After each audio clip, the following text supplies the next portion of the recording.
감사드립니다. 이제 오늘 우리가 함께 은혜 받을 말씀을 봉독하도록 하겠습니다. 스바냐 1장 14절부터 18절까지의 말씀이 되겠습니다. 성경은 스바냐 1장 14절부터 18절까지의 말씀이 되겠습니다. 스바냐가 어디에 있느냐면요, 하박국 뒤에 있습니다. 하박국서 뒤에 있고요.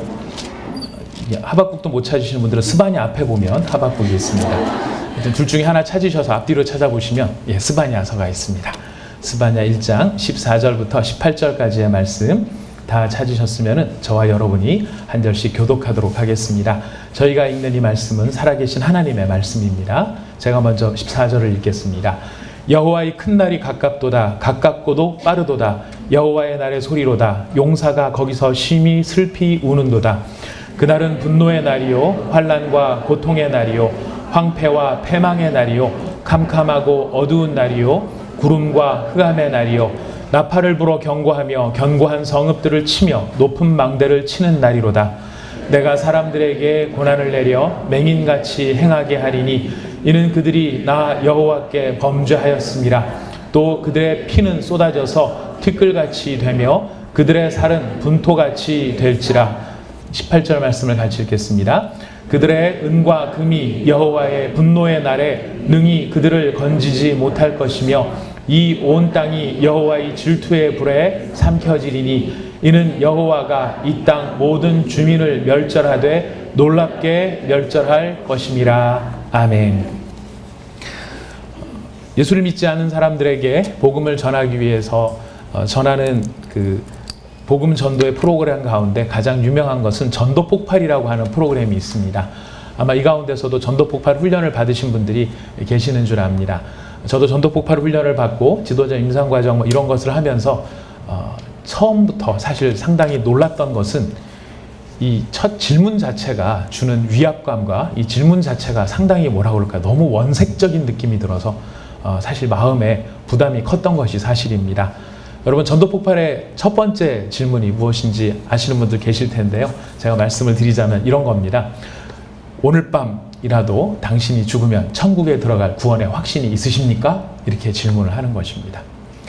여러분, 생전 처음 만나는 사람한테요, 만나자마자 안녕하세요 인사하고 난 다음에 하는 첫 번째 이야기가 당신은 오늘 밤 확 돌아가시면 천국에서 눈을 뜰 천국에 들어갈 구원의 확신이 있으십니까? 이런 질문을 한다는 게 제가 입장을 바꿔놓고 생각하니까 굉장히 어떤 면에서는 무례할 수도 있고요. 어떤 면에서는 너무 이렇게 사람을 뭘로 보고 일어나 내가 죽기를 바라나 뭐 온갖 생각들이 들 수 있는 그런 질문이었습니다. 자, 왜 그런 질문을 할까요? 왜 전도 폭발에서는 또 예수를 믿지 않는 사람들을 만났을 때 이 복음을 전해야 될 사람들이 가장 먼저 왜 당신은 천국에 들어갈 구원의 확신이 있습니까? 라고 물어볼까요? 그냥 우리 같으면은 좋게 얘기해서 예수님 믿으면은 이것도 좋고 예수님 믿으면 저것도 좋아요. 예수님 한번 믿어보세요. 믿져야 본전 아니겠습니까? 다니시다가 마음에 안 들면 그만 다니셔도 괜찮고요. 다니시다 보면은 제가 왜 그러는지 깨달으실 수 있을 거예요. 한번 안 다녀보실래요? 이렇게 말하는 게 어떻게 보면 좀 더 합리적으로 보일 수 있을지 모르겠습니다. 하지만 전도 폭발의 이 기본 질문은 바로 그렇게 처음 만났던 어쨌든 간에 가장 중요한 질문이기 때문에 어쩌면 다이렉트로 물어보는 것입니다. 오늘 이 밤이라도 당신이 죽는다고 한다면 당신은 천국에 들어갈 구원의 확신이 있습니까? 왜 그러냐면 이 구원이라는 것이 사실은 우리 기독교 신앙에 우리가 기독교의 범주 안에서 신앙생활하는 사람에게 있어서 가장 중요한 근간이 되는 것이요 출발점이 되는 것이 바로 이 구원이기 때문에 그렇습니다. 만약 우리가 이 구원에 대한 확신이 없고 구원의 문제에 대한 정리가 되어 있지 않다면 우리가 하는 나머지 모든 생활들은 사실은 굉장히 무의미한 행위에 지나지 않는 일들이 될 것입니다.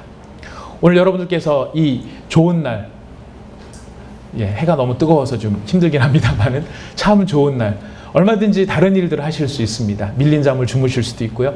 이 가운데서는 어젯밤 늦게까지 골프를 보시느라고 박인비 응원하시느라고 밤샘 분도 계실 거고, 축구 좋아하시는 분들은 브라질하고 독일하고 승부차기를 하는 바로 그 장면에서 독일 이뤄라, 독일 이겨라 아마 응원하신 분들도 계실 겁니다. 독일 콱 이겨서 브라질에 폭동 나라 막 이런 악담을 해가면서 축구를 보신 분들도 계시리라고 생각합니다.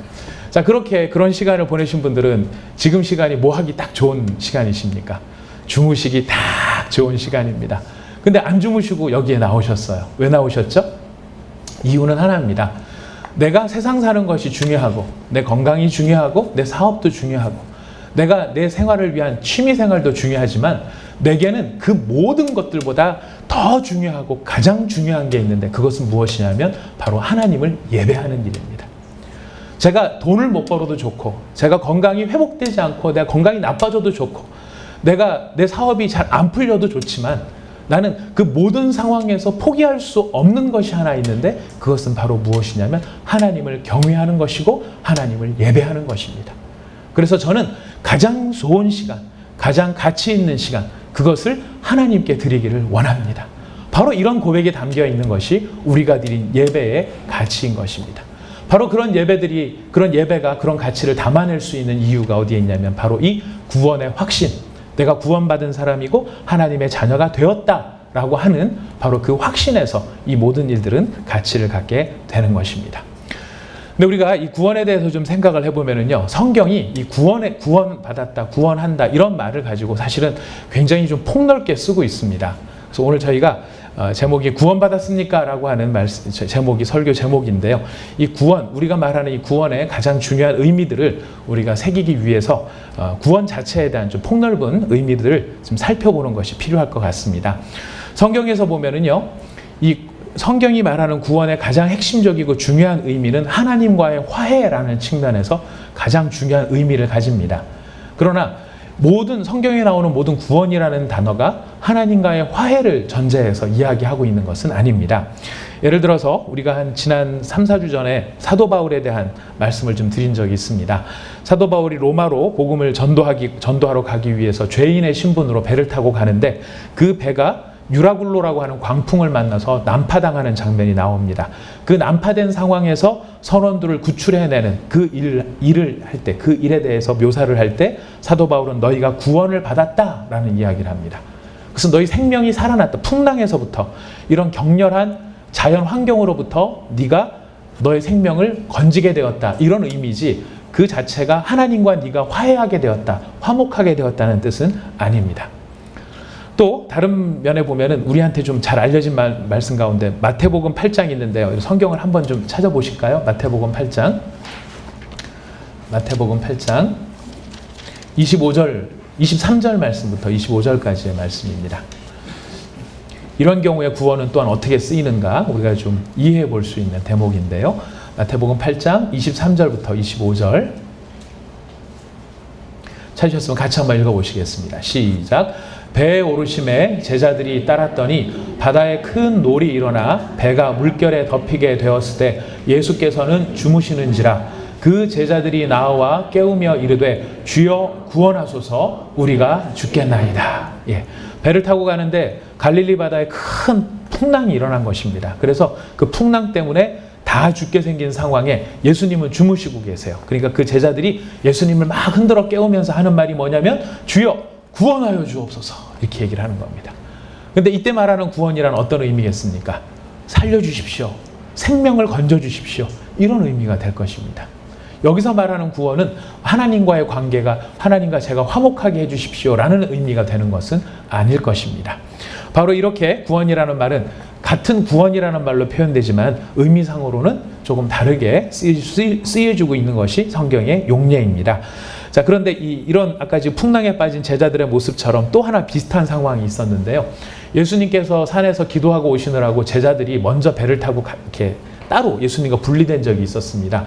근데 이 사람들이 배를 열심히 저어서 예수님께로 가고자 하는데 다시 풍랑이 막 일어난 거예요. 큰 풍랑이 일어나서 얼마나 이 사람들이 정신이 빠지고 넋이 빠졌느냐면 죽을 것 같은 상황에 이렇게 막 너무너무 사리분별을 못할 정도가 된 게 어느 정도로 심각했냐면 예수님께서 그 밤에 무리를 걸어서 그 제자들에게로 걸어가십니다. 제자들에게로 예수님이 막 걸어가시는 그 모습을 보고, 예수님께서 이렇게 가까이 오시는 모습을 보고 제자들이 그 예수님을 뭐라고 부르죠? 잘하시네요. 귀신이다! 이렇게 부르는 겁니다.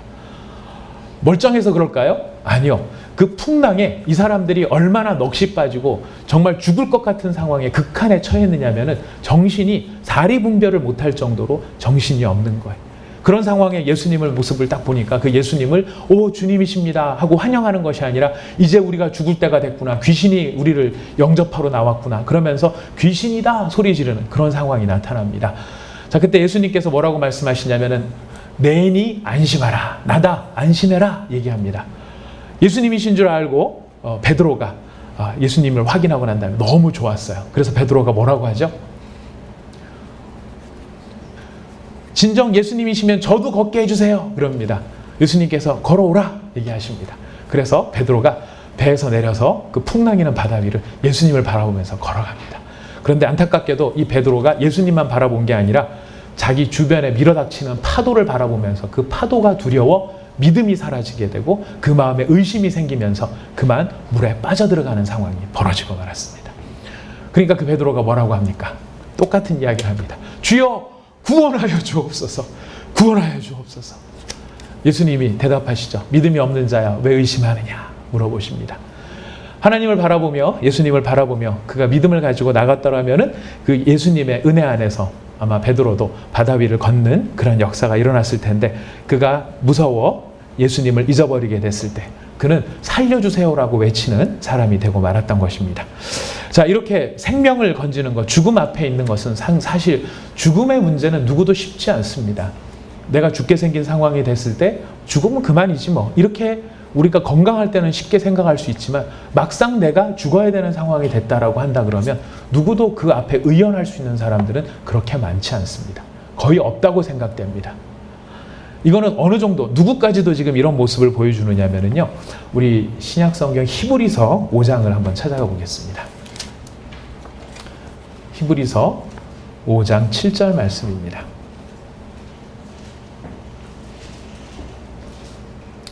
히브리서 5장 7절 말씀.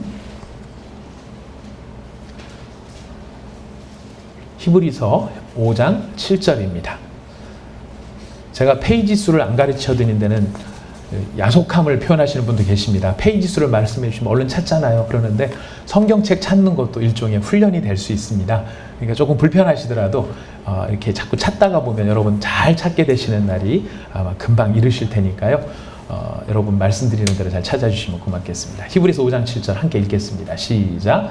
그는 육체에 계실 때에 자기를 죽음에서 능히 구원하실 이에게 심한 통곡과 눈물로 간구와 소원을 올렸고 그의 경건하심으로 말미암아 들으심을 얻었느니라. 여기서 말하는 그는 누구겠습니까? 예수님이세요. 예수님이 어디에 계실 때? 육체에 계실 때, 성육신 하셔서 이 땅에 계셨을 때 자기를 죽음에서 능히 구원하실 이 하나님이십니다. 자기를 죽음에서 능히 구원하실 하나님에게 어떻게 하셨다고요? 심한 통곡과 눈물로 간구와 소원을 올려드렸다 그래요. 예수님조차도 십자가를 지시기 전날 겟세마네 동산에서 하나님 앞에 그냥 예수님이시잖아요. 예수님이니까 뭐가 두렵겠어요? 뭐가 겁나겠어요? 죽은 자도 살리시고 앉은 병에도 일어나게 하시고 병진 자도 고치시는 그 능력의 예수님이시니 예수님께서는 그냥 쉽게 이런 일들을 그래도 하실 수 있지 않았을까요? 히브리서는 그렇게 말하고 있지 않습니다. 그날 밤에 예수님께서 어떻게 하셨다고요? 소원과 간구를 간절한 기도, 간구라고 하는 거는 간절한 기도예요. 정말 이 마음에 창자가 끊어질 그렇게 막 하나님 앞에 쪼그라들면서 하는 기도가 간구예요. 그런 간구와 소원을 아뢰는데 어느 정도로 간구하고 소원하셨냐면 심한 통곡과 눈물로 하나님 앞에 기도하셨다는 거예요. 예수님조차도 이 죽음 문제 앞에서는 어떤 모습으로 나가셨냐면 아버지 앞에 통곡을 하며 아버지 내가 이 길을 꼭 가야만 하는 것입니까? 안 갈 수는 없는 것입니까? 피할 수는 없는 것입니까? 이 길을 좀 해치면 안 되는 것입니까? 눈물과 통곡을 하셔야 할 만큼 이 생명을 얻는 문제, 생명이 병든 자에서 아니면은 우리가 생명의 위협으로부터 건짐을 받는다는 것은 정말 쉽지 않은 일이 되는 것입니다. 바로 이렇게 생명을 얻게 되는 것, 위기의 상황 속에 생명을 얻게 되는 것을 성경은 구원이라고 이야기합니다. 또한 예수님의 수많은 치유와 병 고침의 이적의 상황에서도 구원이라는 말이 등장을 합니다. 나면서부터 앉은뱅이를 고치는 때나 안 그러면 예수님을 막 찾는 맹인들이 있었어요. 다윗의 자손이여 나의 병을, 내 눈을 고쳐주십시오. 이런 외침이 있었습니다. 그 외침을 들으시고 예수님께서 그 모든 병을 고치시면서 뭐라고 말씀하셨냐면 내 믿음이 너를 구원하였도다, 이런 말을 합니다. 근데 거기서 말하는 구원은 하나님과의 관계가 좋아졌다, 하나님과 네가 화해하게 되었다, 그런 의미가 아니라 네 병이 고쳐졌다, 네 병이 나았다, 이런 의미가 되는 구원의 뜻입니다. 바로 이렇게 구원한다라는 말은 사실 상당히 여러 가지 의미로 광범위하게 쓰여집니다.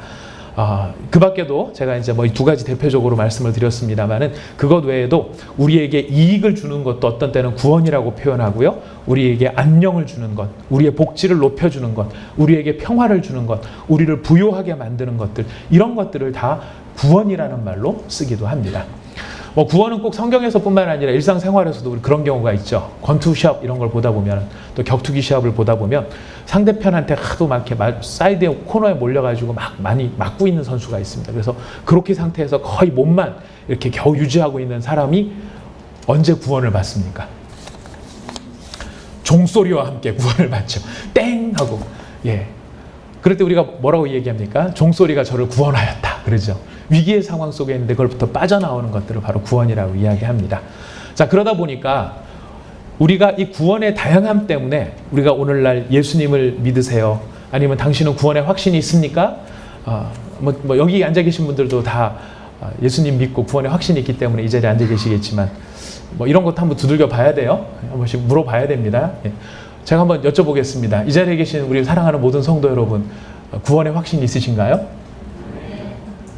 진짜 구원의 확신이 있으십니까? 예. 신뢰를 무릅쓰고 한 번 더 여쭙습니다.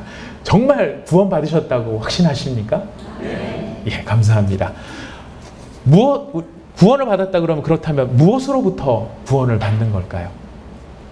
우리가 구원의 확신이 있다라고 얘기했었을 때 우리가 그럼 무엇으로부터 건짐을 받았기에 우리는 구원의 확신이 있다고 얘기하는 걸까요?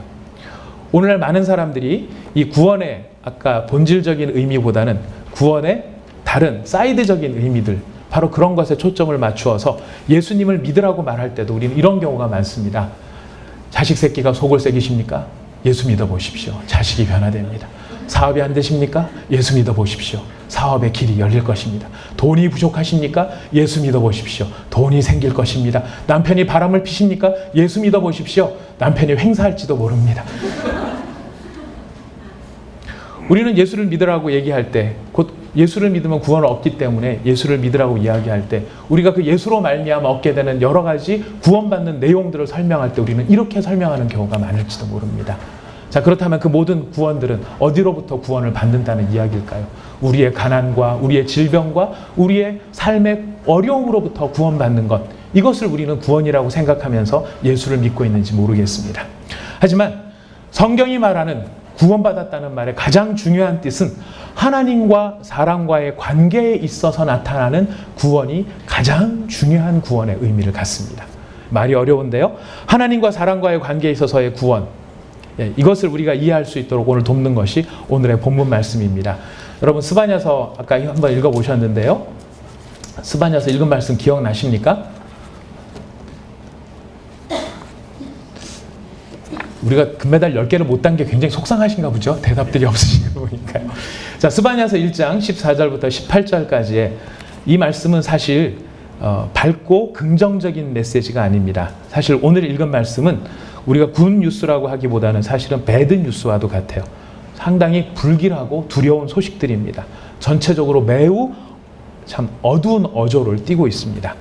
여러분, 하나님의 날, 그러면 여러분 그 여호와의 날이라면 기쁜 날입니까? 아니면 두려운 날일까요? 여러분들은 하나님의 날이 임한다 그러면 좋으십니까? 싫으십니까? 복합적이시죠? 그러실 겁니다. 예.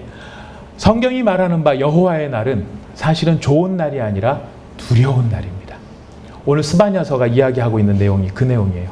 여호와의 큰 날이 가깝도다. 가깝고도 빠르도다. 여호와의 날의 소리로다. 용사가 거기서 심히 슬피 우는도다. 그날은 분노의 날이요 환난과 고통의 날이요 황폐와 패망의 날이요 캄캄하고 어두운 날이요 구름과 흑암의 날이요 나팔을 불어 경고하며 견고한 성읍들을 치며 높은 망대를 치는 날이로다. 내가 사람들에게 고난을 내려 맹인같이 행하게 하리니 이는 그들이 나 여호와께 범죄하였음이라. 또 그들의 피는 쏟아져서 티끌같이 되며 그들의 살은 분토같이 될지라. 그들의 은과 금이 여호와의 분노의 날에 능히 그들을 건지지 못할 것이며 이 온 땅이 여호와의 질투의 불에 삼켜지리니 이는 여호와가 이 땅 모든 주민을 멸절하되 놀랍게 멸절할 것임이니라. 오늘 우리가 읽은 이 말씀은 우리 하나님의 날, 하나님의 진노가 쏟아 부어지는 날의 비극적인 상황에 대해서 이야기를 하고 있습니다. 여러분, 제가 스바냐서 전체를 다 안 읽었지만은요, 여러분께서 스바냐 3장밖에 안 되는 말씀이지만 이 말씀을 쭉 읽다 보면 사실 우리가 이 말씀을 액면 그대로 느끼고 깨닫게 되면 얼마나 무시무시한 말씀인지 모릅니다. 하나님의 날에, 그 진노의 날에 여호와께서 심판하시고 분노하시는 그날이 우리 가운데 임할 때 이 땅이 얼마나 큰 비극을 경험하게 될지를 선언하는 것이 바로 이 스바냐서의 이야기입니다. 이것은 스바냐서의 이야기만이 아니라 아모스서, 여러 선지자들이 그 얘기를 했는데요. 대표적으로 우리가 한 군데만 더 찾아보겠습니다. 아모스를 한번 찾아보겠습니다. 아모스는 스바냐서에서 앞으로 좀만 더 오시면 됩니다. 아모스 5장에 있는 말씀. 아모스 5장 18절부터 20절까지의 말씀입니다. 아모스 5장 18절부터 20절까지 같이 읽어보도록 하겠습니다. 시작. 화 있을진저 여호와의 날을 사모하는 자여, 너희가 어찌하여 여호와의 날을 사모하느냐. 그날은 어두움이요 빛이 아니라 마치 사람이 사자를 피하다가 곰을 만나거나 혹은 집에 들어가서 손을 벽에 대었다가 뱀에게 물림 같도다. 여호와의 날은 빛없는 어둠이 아니며 빛남 없는 캄캄함이 아니냐. 아모스서는 이 날을 빛이 없는 캄캄한 날, 비극적인 날, 모든 세상의 소망과 희망이 끊어지는 날로 묘사를 하고 있습니다. 이 스바냐서의 본문이랑 아모스서의 본문이 어둡지만 굉장히 불길한 이야기를 하고 있지만 이 구절은 너무나 중요한 구절입니다. 왜 중요한 구절이냐면 이 구절은 우리가 무엇으로부터 구원받는가를 설명해주는 힌트를 찾을 수 있는 구절이기 때문에 그렇습니다. 우리가 다 구원받은 하나님의 백성이라고, 여러분 구원에 확신이 있다고 말씀하셨습니다. 그렇다면 여러분들 무엇으로부터 구원받으시는 걸까요? 여러분들은 무엇으로부터 구원을 받아서 난 구원에 확신이 있다고 말씀하고 계십니까? 우리는 구원받았다, 무엇으로부터 구원받았다, 내가 뭘부터 구원받았지라고 생각하면 내가 죄로부터, 마귀로부터 구원받았나 보다 이렇게 생각할 수도 있습니다. 그러나 오늘 본문 말씀은 우리에게 분명히 선포합니다. 우리가 무엇으로부터 구원받느냐면 장차올 하나님의 진노와 심판으로부터 우리는 구원을 받는다는 것입니다. 우리가 하나님 앞에 구원을 받았다는 그 말은 우리의 모든 죄를 바라보시며 그 죄에 대한 대가를 요구하시는 하나님의 그 진노와 심판의 엄중함으로부터 우리는 구원을 받는다는 것입니다. 하나님은 공의의 하나님이십니다. 우리 하나님이 공의의 하나님이시라 그럴 때 그 공의라는 말이 무슨 뜻일까요? 공동의 의, 공짜의, 텅 빈 의. 공의가 무슨 뜻입니까? 공공의 의. 공의라는 말의 가장 중요한 뜻은 죄를 보고 죄라고 말하고 그 죄에 대한 값을 지불케 하는 것이 공의입니다. 죄가 있음에도 불구하고 죄가 없다고 말하는 것이 공의가 아니고, 죄가 있음에도 불구하고 두루뭉실하게 그냥 넘어가는 것이 공의가 아닙니다. 공의가 공의되어지는 가장 중요한 자리는 죄에 대해서 죄라고 말하고 그 죄에 대해서 대가를 지불케 하는 것이 정당한 공의의 내용입니다. 하나님은 공의의 하나님이십니다. 하나님은 우리가 저지른 가장 사소한 죄에 대하여서도 그것이 죄가 아니다라고 말씀하시지 않으신다는 겁니다. 분명히 죄에 대해서는 죄라고 말씀하시고 그 죄에 대한 대가를 지불해야 된다라고 이야기하십니다. 하나님께서 오래 참으심으로 우리의 모든 죄에 대해서, 우리의 모든 쌓여져 있는 죄에 대해서 하나님은 오래 참으십니다. 오래 참으실 뿐만 아니라 제가 지난주, 지지난주 하나님의 용서와 사랑에 대해서 말씀을 나누었는데요. 오늘날 우리 많은 사람들이 하나님의 용서와 사랑에 대한 선포를 많이 듣다 보니까 그 하나님의 용서와 사랑의 가치와 그 소중함이 얼마나 중요한 것인지를 모르고 이 용서와 사랑을 너무나 쉽고 간단하고 가벼운 것으로 생각하는 경우들이 많아지더라는 것입니다. 하나님은 당신을 위해 놀라운 계획을 가지고 계십니다. 얼마나 좋은 말입니까? 참 좋은 말입니다만은 그 좋은 말이 되기 위하여서 그 말이 얼마나 가치 있는지를 깨닫기 위하여서는 하나님의 공의의 그 깊이와 그 진실함과 그 무서움과 그 엄중함이 무엇인지를 알 때 우리를 향한 하나님의 사랑과 용서가 얼마나 중요한 것인지를 우리는 깨닫게 됩니다. 그러나 이 하나님의 공의 하나님을 우리가 모르다 보니까 우리는 하나님을 어떻게 생각하느냐면 하나님을 산타클로스 하나님처럼 생각해요. 울면 안 돼. 산타 할아버지는 우는 애기를 싫어하셔. 이러면서 삶에 투정하지 아니하고 우리가 잘 버티면 하나님께서 가끔 생각나실 때마다 기분 좋게 그래 수고했다. 얘했다. 500만 원. 이렇게 하시는 하나님이 아니시라는 것입니다. 어쩌면 우리는 하나님을 키다리 아저씨처럼 생각하는지 모릅니다. 은밀하게 나를 보고 계시면서 내가 도움이 필요할 때마다 앞서서 이렇게 해결해 주시고 뭐 준비해 주시고 내 자존심을 세워주시는 그런 키다리 아저씨처럼 생각하는지 모릅니다. 요즘은 또 그런 드라마가 얼마나 또 인기가 많습니까? 우리 하나님은 재벌 2세쯤 되시는 거예요. 그래서 유명 백화점의 소유주가 되시고 우리는 그 백화점에 취직한 정직하나 가난한 직원이 되어져서 거기서 열심히 일하다가 보면 어느 날 사장님 눈에 띄어서 그 사장님이 알게 모르게 자기의 신분을 숨기고 내 곁에 다가와 이런저런 좋은 것들을 주시며 나를 위로해 주시는 바로 그런 재벌 2세 같은 하나님, 그런 하나님으로 우리가 생각하는지 모릅니다. 하나님이 우리를 사랑하셔서 어쩌면 그런 면들을 보여주실지 모르지만 문제는 무엇입니까? 하나님을 그런 하나님으로 알다 보니 하나님의 가장 하나님스러우신 그분의 주권과 그분의 영광과 그분의 권능과 그분의 영예를 우리는 모르고 살아가더라는 것입니다.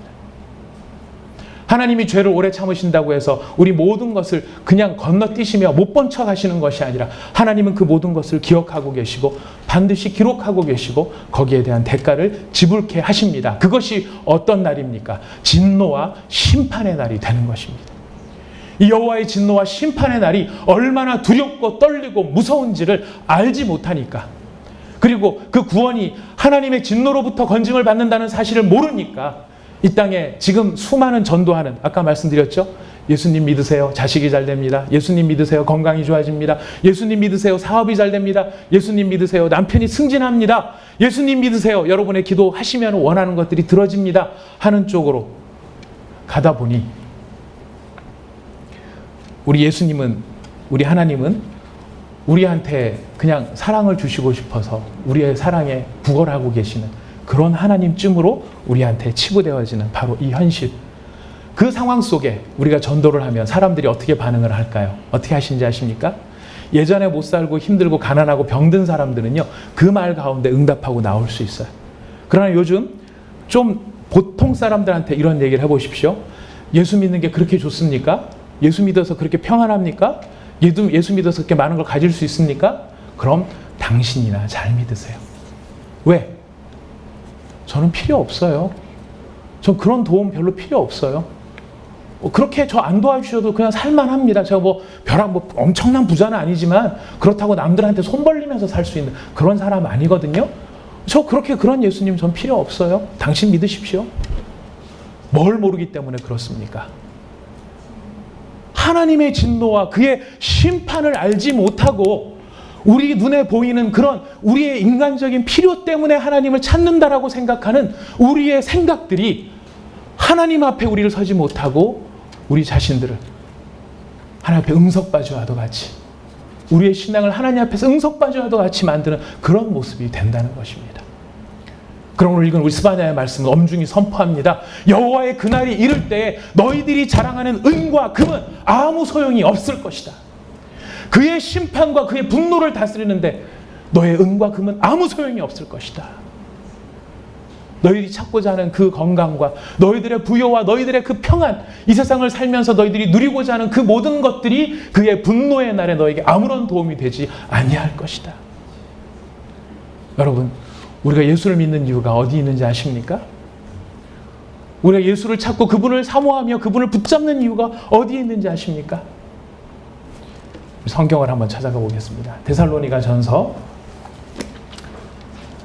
1장 9절과 10절 말씀입니다. 데살로니가 전서 1장 9절 10절 말씀입니다.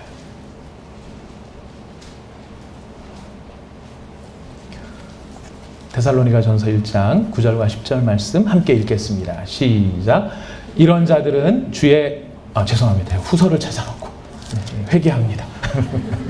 데살로니가 전서 1장 9절 10절 읽겠습니다. 시작. 그들이 우리에 대하여 스스로 말하기를 우리가 어떻게 너희 가운데 들어갔는지와 너희가 어떻게 우상을 버리고 하나님께로 돌아와서 살아계시고 참되신 하나님을 섬기는 자와 또 죽은 자들 가운데서 다시 살리신 그의 아들이 하늘로부터 강림하실 것을 너희가 어떻게 기다리는지를 말하니 이는 장래의 노하심에서 우리를 건지시는 예수시니라.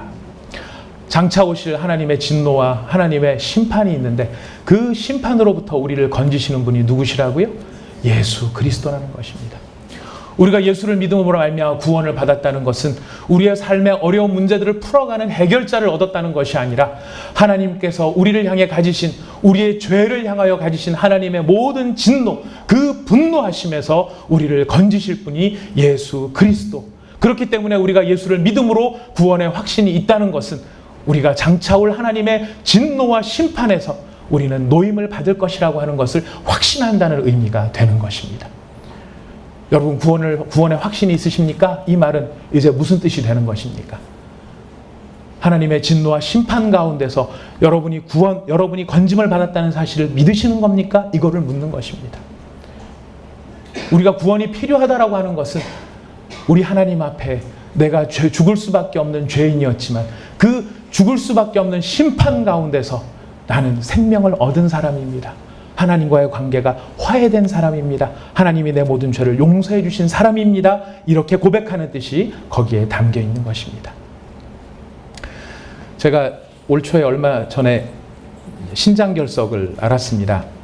밤 11시 한 반쯤에 처음에 이렇게 좀 뭔가 좀 찜찜해서 제가 예전에 그 신우신염이라는 것도 한번 알아본 적이 있었거든요. 이 신장 콩팥에 있는 그 신우염에 걸려가지고 그때 상황은 마치 온몸이 몸살이 난 것 같고 화장실에 가면 막 이게 요감이 있어서 화장실에 가면은 소변을 못 눕니다. 안 나옵니다. 그리고 그냥 아주 어렵게 그냥 조금 소변을 누면 그게 막 온 근육을 찢듯이 막 그렇게 통증이 생기는 바로 그런 신우신염을 제가 그렇게 알았었는데 그날 밤에 갑자기 허리가 그런 식으로 아픈 거예요. 그래서 이게 뭔가 이게 신장에 염증이 생겼나 예전처럼 이렇게 염증이 생겼나 그랬는데 이게 허리가 뻐근해지더니 자세가 어떻게 해도 자세가 편하지 않은 거예요. 왜 몸이 결리면 조금 이렇게 몸을 바꾸면 좀 나아지잖아요. 어떻게 해도 불편한 거예요. 그래서 이게 좀 누워 있으면 괜찮을까 싶어가지고 이제 누워갖고 좀 있으니까 가라앉더라고요. 이게 지나갔나 보다. 아까 결렸나 보다. 그랬는데 15분쯤 지나서 다시 통증이 시작되는데 그 통증은 절로 하나님 앞에 기도를 하게 만들더라고요. 뭐라고 기도를 하게 만드냐면 하나님 살려주세요라고. 그 난생 처음 태어나서 처음으로 119라고 하는 거를 타봤습니다. 119를 타고 가는 그 와중에 그 병원 응급실에 들어가서 막 그 응급실에서 기다리는데 선생님들이 너무 야속하더라고요. 왜 야속하냐면 진통제라도 좀 뭔가 빨리 하나 조치를 취해주고 그다음에 사진을 찍든 검사를 하든 뭐를 하든 좀 그랬으면 좋겠는데 그거 아무것도 안 하고 일단 검사를 다 해야 된대요. 그래서 그 병원 응급실은 눕혀놓는 응급실이 아니고 이제 거기 좀 개선이 돼가지고 앉혀놓는 응급실이더라고요. 보호자도 못 들어가요. 그러니까 저 혼자 그 쭈그리고 앉아가지고 벽을 붙잡고서 끙끙끙 알아대는데요. 이 설교를 실감 있게 들으려면 여러분이 한 번씩 걸려봐야 이게 실감나게 차마 걸리라는 얘기는 못하겠고 병원에 가니까 그런 얘기를 하더라고요. 인간이 느끼는 3대 고통 중에 하나가 여자들이 애를 낳는 고통하고 두 번째가 말기암 환자의 그 암 통증하고 세 번째가 신장 결석으로 아픈 이거라 그래요. 너무너무 아픈 거예요. 그래서 막 하나님 살려주세요, 하나님 살려주세요 그랬는데 사실 그 고통에서 건져준 것은 의사 선생님이었습니다. 그죠? 네, 막 기도는 열심히 했지만 결국 돌이 빠져나오기까지 모든 과정에 있어서 통증을 줄여주고 했던 거는 의사 선생님인데요. 그러나 여러분 기억하십시오. 장차올 하나님의 진노 가운데서 우리를 건져주실 분은 예수 그리스도밖에는 안 계신 것입니다. 하나님의 심판을 우리가 쉽게 생각하고 이 세대가 하나님의 저주와 하나님의 분노하심에 대하여서 그거 다 신화 같은 이야기고 뭐 그런 일이 있겠어라고 생각하지만 여러분 올해 폭염으로 우리나라에서 폐사한 가축이 얼마나 되는지 아세요? 많죠. 올해 이 폭염 때문에 죽은 그 폐사한 가축이 방금 전에 이제 들어오기 전에 통계를 다시 확인했는데요. 357만 마리가 죽었답니다. 돼지와 소와 닭과 이런 우리가 기르는 가축들 중에서 폐사를 한 게 357만 마리예요. 우리가 지금 경험하고 있는 열대야가 며칠째게요? 29일째입니다. 29일째라고 합니다. 이 모든 이유가, 모든 이런 일들이 벌어지는 이유가 기상학자들은 그렇게 얘기를 해요. 해수면의 바닷물의 온도가 1도가 올랐기 때문이다라고 얘기를 해요. 바닷물의 온도가 1도가. 우리는 그 맨날 라면 끓이고 커피 끓이니까 뭐 100도까지도 끓이고 뭐 물 온도 올라가는 게 뭐 대단해 싶지만은 여러분 바닷물의 양이요 어마어마하게 많거든요. 그 어마어마하게 많은 물을 1도를 올리려면 굉장히 많은 에너지가 들어가는 그 에너지가 지금 바닷물에 지금 다 함축이 되어 있는 상황이라 그 1도를 올리게 했던 그 에너지가 지금 이 지구를 달달 끓게 만든다는 것입니다. 오늘날 많은 사람들이 산업이 발전하고 과학이 발전하니까 무슨 생각을 하느냐면 우리가 주변 환경을 통제할 수 있는 능력이 더 많이 생겼다고 생각을 합니다. 그래서 우리가 원한다면 과학이 조금만 더 발전한다면 인간이 마음대로 환경을 변화시킬 수 있을 것이다라고 하는 그런 생각과 사고방식 속에 우리가 살아가고 있는지 몰라요. 그러나 여러분 보시지 않습니까? 요즘에 제일 많이 욕먹는 사람이 누구죠? 욕먹는 부류 가운데 한 사람이 누구죠? 제일 많이 욕먹는 사람들이 일단 정치인들이고요. 워낙 그 사람들은 평소부터 많이 먹었으니까 빼고 또 누가 있습니까? 기상청 직원들이죠.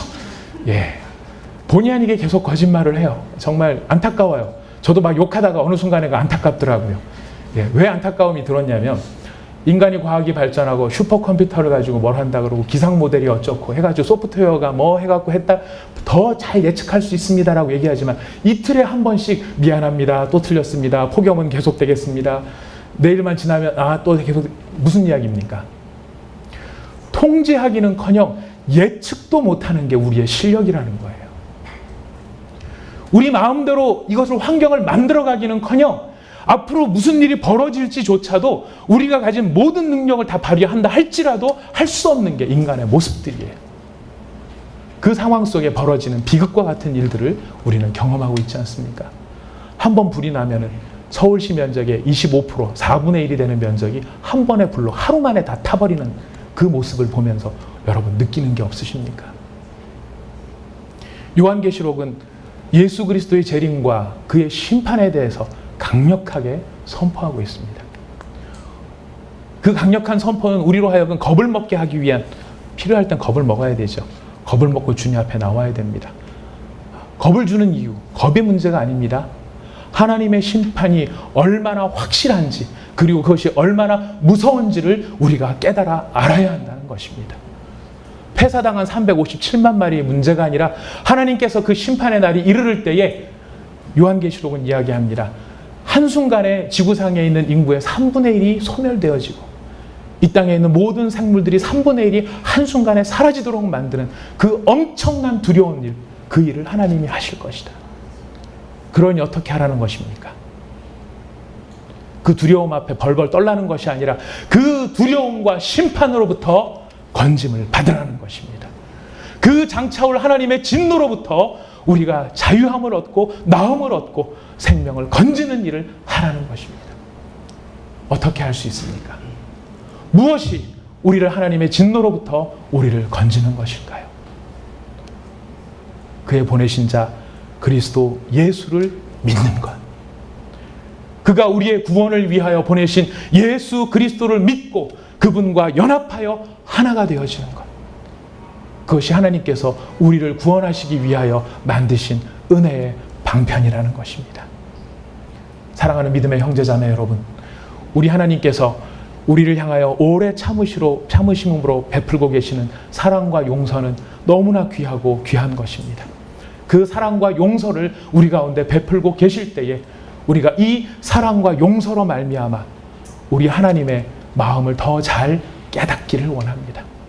그리고 우리를 향하여 심판하지 아니하시면 안 되시는 공의의 하나님께서 우리의 모든 죄를 예수께 씌우셨다는 것을 기억하며 그 예수님을 의지하고 그 예수님을 믿음으로 말미암아 우리 하나님의 심판과 진노에서부터 그 비극의 날에서부터 건짐받으실 수 있기를 부탁드리겠습니다.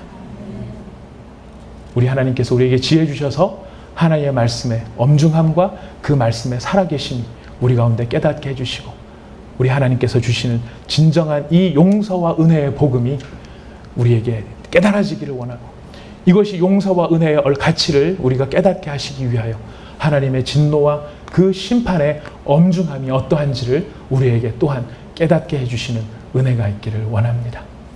우리가 기회가 있을 때 더욱 주님을 열심히 섬기고 우리가 앞으로 누가 물어보든지 어떤 사람이 물어보든지 당신은 구원 받으셨습니까? 이렇게 물어보실 때 여러분들께서 자신 있게 그렇습니다. 저는 구원받은 사람입니다.